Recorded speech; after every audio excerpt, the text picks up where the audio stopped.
It's safe to say that with this new Escape, Ford knew it had little choice but to go back to the drawing board to deliver a vastly improved product.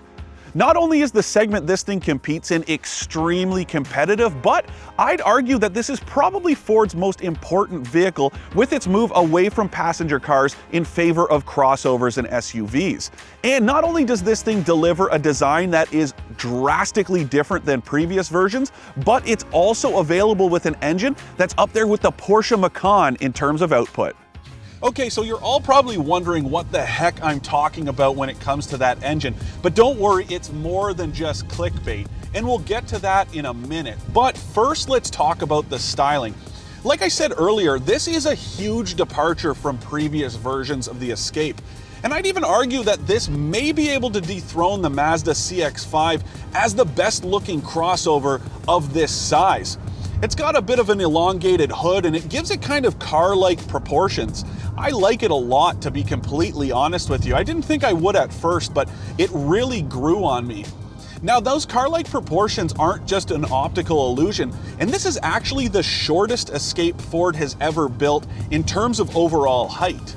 But don't worry, that does nothing to take away from any of the reasons you would buy an SUV in the first place, including a bit more headroom, a commanding view of the road, and of course the added practicality you get in the back.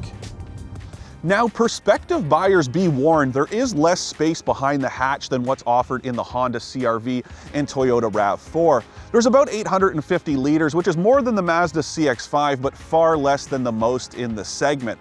Now, I will give it credit for the availability of Ford's fancy foot-activated power tailgate. And what that means is if you've got your hands full and you're trying to figure out how to open this thing, well, don't worry about fumbling for your keys. Let's say you're walking out to the car with, I don't know, a couple pizza boxes in your hand, and you don't want to put them on the ground beside you while you grab your fob out of your pocket, but you also don't want to leave them on the passenger seat in case you dip into them on the drive home. I'm not the only one who does that, right? Anyways, all you gotta do is wave your foot underneath and it's like magic. The hatch opens, you can slide your stuff inside, hit the button, close it, and off you go. Now, when you fold the back seats down, you only end up with about 1,850 liters of space, and the back seats don't fold completely flat, which is a bit of a disappointment. I will give the new Escape credit though, because it has a key feature that I think is totally underrated and not used enough in this business, and that's a second row that slides back and forth on rails to make more room for people or stuff as you need it. I know it sounds really silly and simple, but it's such a great feature and one that really comes in handy when you don't have as much cargo room as something like a Honda CR-V.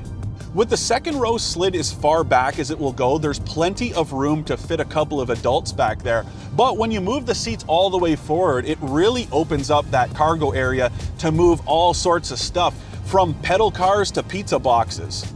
Now, speaking of moving stuff, with the right engine, the Escape is rated to tow 3,500 pounds, which ties it for the most in the segment.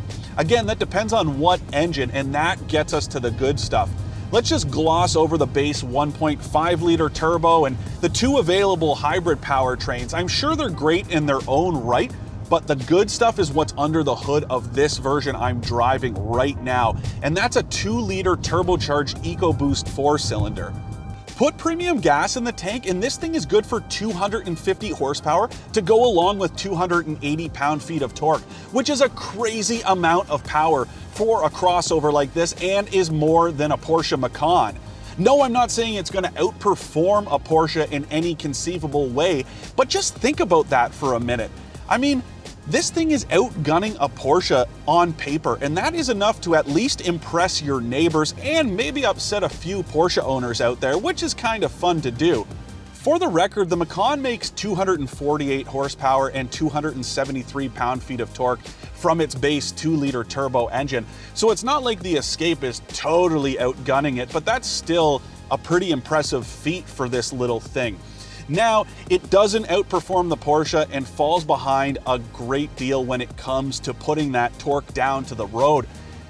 Turbo lag is a big problem in this thing, and all that torque doesn't come online until about 3,000 RPM, which means there's a big gap while you wait for the turbos to spool up, and it can fall flat a little bit, and there's just not much bottom end. but it does a reasonable job once the power gets going, and I'm actually really impressed with how this thing performs, with a few little caveats. For starters, the throttle mapping in a lower speed range is a little bit out there. It's kind of up and down, it doesn't really know what it wants to do, it makes for a bit of a herky-jerky driving experience. The same thing goes for the transmission, and I just find some of the gear shifts to be pretty jarring, especially the jump from second to third. Just seems to be a bit of a breakdown in communication between the two, and they're not really speaking the same language until they hook up again. Now, problems like that aren't uncommon in a new model year of a vehicle, and it's more than likely that Ford will have a fix the next time you go to the dealership, but until then it is a bit of a nuisance. The 2020 Escape also has a drive mode selector that has normal, eco, and sport modes, as well as a couple different terrain modes in case you find yourself in a sticky situation in snow, mud, or sand. Now, I find the shifts to be the worst in normal. Sport is probably the smoothest, and eco is somewhere in between, and that's actually where I spent most of my time behind the wheel of this tester. I will say though, overall, the drive experience here is a pretty smooth one. The suspension is nicely damped, the steering is actually really nicely weighted, and overall it's pretty good. It is a little bit more truck-like than most SUVs of this size, and if you've driven a body-on-frame vehicle, you'll know what I mean.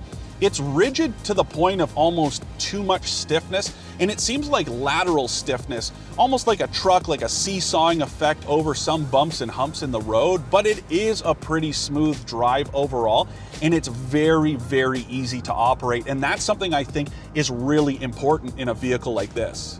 The Escape Titanium I'm driving also has Ford's self-parking system, and it's a pretty impressive one. I'm not huge on these systems, but I will tip my cap to Ford for building a pretty well-rounded and well-featured version of it.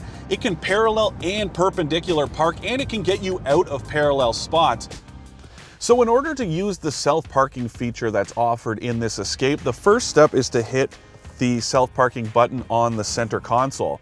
Now the screen will show up to tell you that it's scanning and to use your signal to indicate where you want to park, and it'll also give you the option to choose between parallel and perpendicular parking. Now we are going to parallel park behind a vehicle up here, so we're going to slowly approach as if you were going to park yourself, and the vehicle is now scanning for available spots. Once it finds a spot, it'll indicate on the head unit that it's found one, and it will tell you to stop. Then it will tell you to let go of the steering wheel, shift the rotary dial to neutral, and then press and hold the park button as well as release the brake.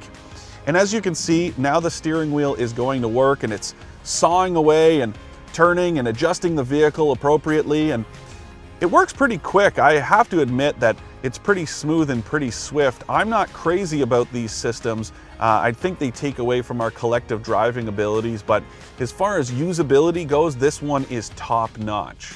All the latest safety tech is offered here too, including lane keep assist, automatic emergency braking, adaptive cruise control, you know the drill.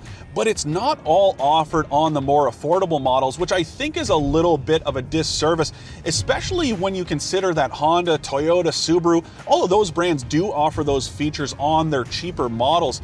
And I think Ford is missing the boat when it comes to offering those safety features in vehicles that people can afford, because there is some serious sticker shock here. Now, the model I'm driving, well, it's about 44 grand, and that is a hell of a lot of money.